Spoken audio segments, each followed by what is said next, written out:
8টা গ্রামের মধ্যে ছড়াইয়া তারা 13টা মামলা হয়েছে পরে এখানে একটা সালিশ করছে, প্রায় 5 গ্রামের একটা সালিশ বসিয়া এটা সমাধান হয় না।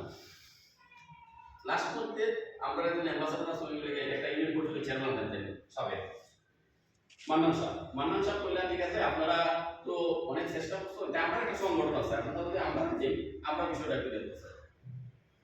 তখন তারা বলে কি সংগঠন আছে, তখন তাই বলে যে আমরা টিএলসি নামে একটা সংগঠন আছে, যে সংগঠনের মধ্যে আমরা সবাই পাবলিক করে নেতা আছে, আপনারা যদি আমরা একটু সুযোগ দিন আমরা এটা দেখলাম। পরে ওইখানে যে অ্যাম্বাসাডার তাই যে 4জন অ্যাম্বাসাডার আছেন তারা ভাগ করে দিলাম যে তুমি 2জন একটা পক্ষের সাথে কথা বলবে, বাকি 2জন আরেকটা পক্ষের সাথে কথা বলবে, কথা বলে তাদের সম্মতি আনো, তারা আমরা উপরে দিব এবং আমরা বিচার বলে আগে আমরা হ্যান্ড ওভার করতে দেবো না যে টিএলসি দেখবে। পরে দেখো তারা আশ্বস্ত হয়েছে যে লোকা বিন্দু জায়গায় আসবে, জায়গায় অন্তত তামাম যারা কোনো বিচার রাখবে না। পরে তারা সার্চে তারা করে